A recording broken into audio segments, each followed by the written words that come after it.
Nelson, as well as Olamide, standing by to bring us up to speed. Good morning, Olamide. Good morning, Nelson. Good morning, Veronica. Right. Good morning, Veronica. You're looking really sweet this morning, and happy new week, of course. Thank you very much. You're looking good as well. And Nelson also. Thank you very much. Thank you. It's a new week, yes. But Indeed. I believe that the papers are telling us some new things. Absolutely. Right. Oh, man. There's a lot going on all the national dailies this morning. Great. I hope we'll be able to touch on all of it. All right, take it away then. Thank you very much. Good morning, everyone, and welcome to the newspaper review segment right here on TVC Breakfast. As usual, we'll begin with the Nation newspaper. Something about the deportation of some Nigerians from the United States on the order of President Donald Trump. 201 Nigerians head for home on Trump deportation order. This is still a bit of a confusion for some persons, but from what I know, Olamide, if you have your documents and you are, legally positioned in the United States, this does not affect you.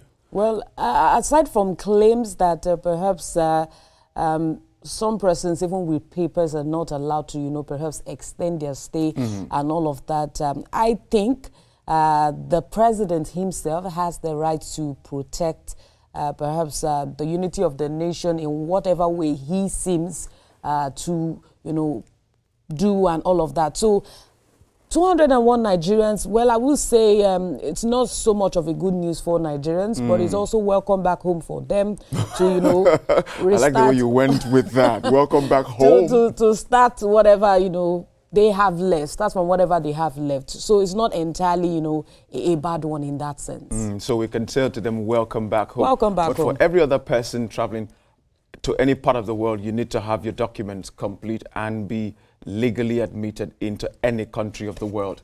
Something else right here at the top nameplate of the Nation: Tambuwal under fire for attacking APC defectors. All right, a little bit on politics there. Remember, 2027 is in the offing.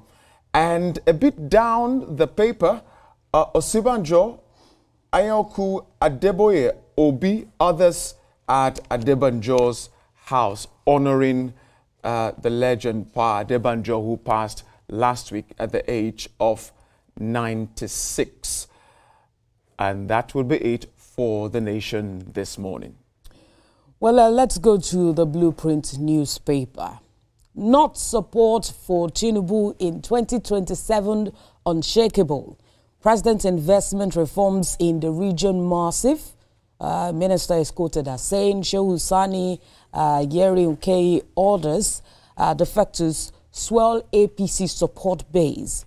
Let's stay back to fix our challenges. PDP begs their members. It's great that the party is looking, into that. Tension in Osun State. Local government chairman vowed to return to councils today. Over the weekend we saw a back and forth with a council chairman in Osun State, and we saw a very worrisome message by the governor about a plan to, sabotage the peace of the state. But on the bottom of the Blueprint newspaper, a proposed truck ban, fuel tanker owners to lose 300 billion naira. That's the association saying that. But that's what we have on the Blueprint newspaper this morning. The first news is the next paper this morning. Again, something on Osun State. Tension mounts in Osun over Yetola's alleged plot to destabilize state. I don't know exactly how that is, but Governor Adeleke to Tinubu call him to order. NLC warns workers, stay home for your safety. Okay. At the top nameplate right there, something on politics again. 2027, Abure pledges LP support for Igbo presidency. A lot of factions are bringing up their guns one way or the other. And something on regional conversation. Nigeria rejects AU plan to split political affairs, peace and security. All right.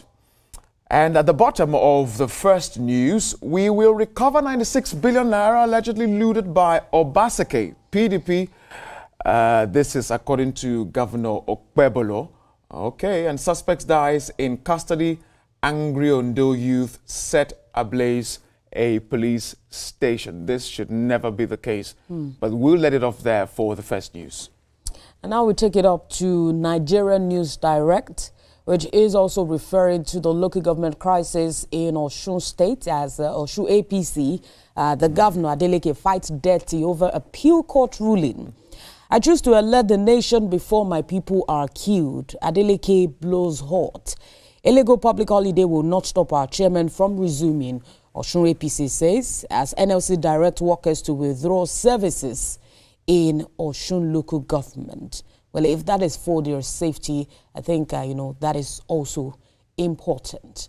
But there is a report here on the top of Nigeria News Direct. Well, an allegation. A toothless watchdog or a silent accomplice in telecom exploitation.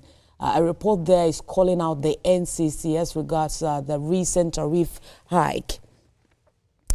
Uncertainty in global oil prices threatened 2025 budget, CPPE ones. Nelson, there have been many concerns as to, the funding of the 2025 budget, as we still see a level of, deficit as regards funding. But that's a question for another day. That's what we have on Nigerian News Direct. And the Nigerian Tribune is our next paper this morning. Again, the conversation of Osun State is making the rounds. But let's go to the top nameplate of the Nigerian Tribune. Something a little bit on the CBN policies, and the cost of obtaining cash remains high despite CBN's enforcement measures. The question I'm asking, Olamide, is has the CBN actually enforced that, laws that brought out? Because it's one thing to read them out, but it's another thing to truly enforce them. If somebody flouts that law, what is the measures taken by the CBN to ensure that they fall in line? So if this is still lingering and the CBN has warned about this, I'm sure there's another harder way to carry out that policy. Well, right? Of course, there is a harder way to carry out the policy, but who exactly does that job? I think that is another question, Perhaps in this part of the world, we're used to just receiving orders. No one follows through to ensure that, it goes through except something they're really interested in. And so, this falls back on the CBN to ensure compliance. Exactly. Ensure compliance of the banks, ensure compliance of those who work within the banks, because sometimes they also say they are complicit in this situation. They're very simple. Bring in the uniform agencies and let the policies be, adhered to. All right, something else right here. Matawale cautions Baba Shelawa, affirms Northern Nigeria's unwavering support for Tinubu, as Tinubu affirms El-Rufai's role in APC formation and election. But I'd like to take this. Amotekun foils robbery incident on Lagos-Shagamu Expressway. One suspect killed.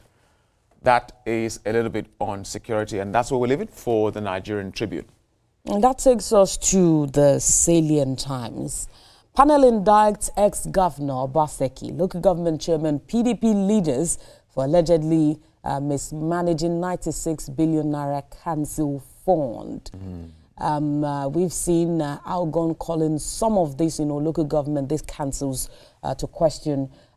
We've expected that they should be receiving their monies now, but of course they still have to account for what they have spent, what they have been spending before deciding to receive. And that's where the problem now is. Exactly. Account for what you have been spending, and now we see a lot of, back and forth on that. And on the top of the salient times, call your nephew to order. He is plotting to destabilize Osun. Adeleke tells Tinubu. That's new for me. For me, it's a private matter in that sense, between brothers, I would say. So they know what to do, and I'm sure they'll do it. And a very, worrisome story here. Inspector found dead in Ogun Hotel. Police launches manhunt for fleeing suspects. That's a very sad one there. But we leave it to security agencies to, you know, handle. Yes. An angry youth set police station ablaze in Ondo State. Police commissioner condemns the attack, orders full-scale investigation. Well, these are the stories on the Salient Times this morning. And the hope is the next paper. Alleged police brutality. The Hope is calling this a bloody protest rocks Ifon. Ondo community, 2 killed, police station raised. This shouldn't really be the case. I mean, even if that happened, should this be the right way to respond, you know, to that unfortunate incident? But that is the major story right here on The Hope, and that is where we would leave it. Right, and that takes us to the Platform Times. A worrisome story here. Man stabs brother to death over argument in Anambra State. He has been arrested. Nelson, like you said, there are different channels to, you know, pursue your grievances. Exactly. You have the court. If it is a family matter, you can, you know, explore possibly, you know, some form of agreement at a point. There are even civil courts which can address, you know, civil matters. So it's so sad that, you know, we see siblings, you know, killing themselves over just, you know, an argument. NAFDAC seals 3,000 shops in Lagos, seizes 12 truckloads of fake drugs. That's a good one from NAFDAC. We're struggling to survive. Small business owners cry out.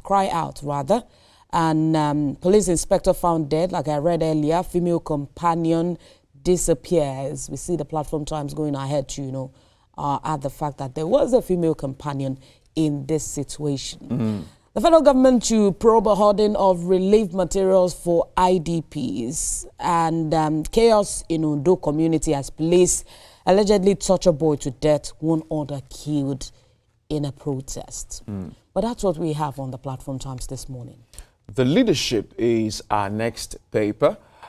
Security experts demand probe of Boko Haram funding as ask FG NAS to launch investigation.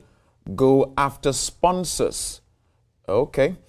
But there's something here that is quite interesting too, actually. Nelfund students decry delays, resort to personal payments. I have a lot to say about that, but, you know, 3 months after ban on export, cooking gas prices remain high. I want to be able to afford gas, so. But that's it for the Leadership this morning. And next will be Daily Independent. 2025 budget, 28.1 trillion naira fiscal deficit, debt servicing burden made 12 performance. There is a speculation there.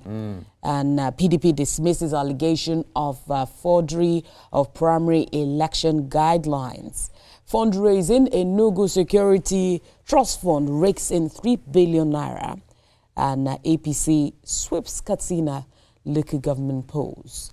There is another story on the top of Daily Independence. Nigeria rejects plan to split AU political affairs, peace security department.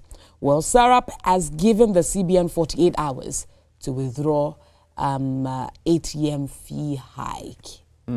Let's see what the response to that will be. But that's what we have on Daily Independent this morning. And this Nigeria is our next paper this morning. There's something here a little bit for the concerns of everyone. Hard times suffocate more small businesses. Many fold up, others gasp for breath.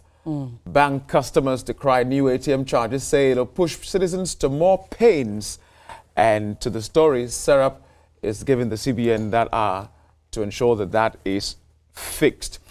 Small businesses are the mainstay of the economy of any nation, and so we must do all we can to give them room to breathe so that our economy will not collapse. And something right there at the top, 2025 budget, 14 trillion naira earmarked for debt servicing, not healthy for economic growth. I couldn't agree less. 14 trillion just to pay debts. And there's a picture story there of the minister of the FCT, Nyesom Wike, and some children. I just admire the fact that he's, with these children. But according to reports right there, the children belong to the chairman of Kwali Area Council, Danladi Chia. This is lovely to see. For me, it portrays the FCT minister in a very, fatherly way. Right. Good to use that word, fatherly way. Yeah, I like friendly that. way, actually. As opposed to the basbo sometimes that we see of him.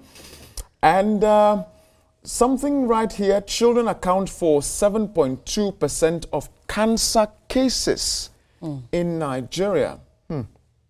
Stakeholders call for free treatment for childhood cancer. This would be really sad to see a child, Olamide, have cancer.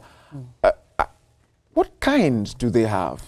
Well, I really cannot say. At this point, we see a rise in the number or the figures of cases, not just in children, but it's so sad that we have about 7.2% Exactly.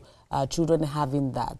But this is now a call to action for our health system and also those who, are in charge of, consumer protection, what we consume. Exactly, exactly, because sometimes it's from food. Right. Doctors have said sometimes what we consume also, filters in, and in the long run, tends to form some things in our body. And we see a high level in production of, fake products, fake drinks, fake, even baby foods and all of that. You saw NAFDAC sealing different factories. Yeah. And so this shows that so many persons are trying to take advantage of the system, trying to take advantage of the fact that perhaps there is no level of, follow-up to ensure that, when you produce, whatever you produce is up to the standard, is up to, quality, ensures that you get, your money's worth, and rather than, going behind the curtains. And it is also advised several times that, especially for babies and for growing children, it's best to go with natural product as opposed to canned, and artificial, as it were, food. For instance, natural juice, squeeze an orange, or banana or something, better than buying some bottled plastic something, Well, at this time where we see a lot of, working mothers who have to just pack what they can. They will not have time to do that. But that'll be it for this Nigeria this morning. Which takes us to the Guardian newspapers. Despite 7.2 trillion naira subsidies, the power sector inefficiencies take a toll on customers. There is a picture story there, says, which is giving us a figure about electricity subsidy from 2015 to 2025. 7.2 trillion naira in subsidies over 11 years. And, the question is that if we have this level of subsidy, why does the consumer still have to pay more? Are the consumers getting the benefit of, this subsidy? And a story here which says 2027, Tinubu gets more northern backing as Labour Party spars over Igbo presidency. But that's what we have on the Guardian newspaper. And the Punch is our next paper this morning. Federal government deploys security agents as NLC insists on protest. But there's a picture story or picture stories right here on the Punch. We see some Nigerians, at the commendation service of Pa Debanjo. This is lovely to see, different sectors of the society coming to celebrate a legend who has gone on to be with the Lord. But that's how we'll let it off for the Punch this morning. And the next will be Abuja Inquirer. How IDPs relief materials were found in Abuja classrooms. Nationwide audit has been ordered. And 3 weeks on APC, 3 weeks on rather, APC mute on director's abduction. And in a response to what we said earlier, Nelson, FCTA to provide free cancer prevention care for girls and others. But that's it on the Inquirer this morning. And the national economy. Artificial intelligence, over 20 million job displacements loom in Nigeria's agri and port sectors. The government needs to swing into action to ensure that that is not the case. But that is the major story on the national economy, and that's where we'd leave it. And to the nature news, study links break dust to severe lung toxicity. And Lagos is expected to host the National Renewable Energy Legislative Summit in May. We look forward to that. But that's what we have on the nature news. And quite quickly, before we let it off this morning, the sporting life, Man United PSG make verbal offers for Osimhen.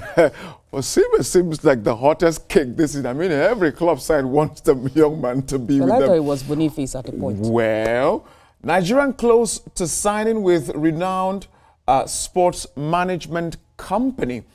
I wish we'd had the time to take quite a number of stories right there on the sporting life, but that is where we'd let it off for the newspaper review segment. Over now to Veronica as we continue with the rest of the program. Veronica, we're seeing quite a number of persons, celebrate the life and times of Pa Adebanjo. For me, it's a beautiful thing to see, recognizing his personal labor to strengthen and sustain democracy in this country. Absolutely, and this is why we must recognize their effort while they're alive before they pass on. But it is good that his legacy lives on and that a lot of persons recognize his effort, his contribution, especially to Yoruba land and Nigeria at large. But Ibrahim Shita is here now. I'm sure he has his own perspective to the life and times of Ayo Adebanjo. Absolutely. Good to see you guys. Good morning, Veronica. Good morning, Nelson. Good morning, Ibrahim. Yes, it actually reminds me of sometime in 2015 when I had an interview with him in his living room at Jebode. Had a conversation with him. Very, astute man, clever, is sound, is, it's just everything. All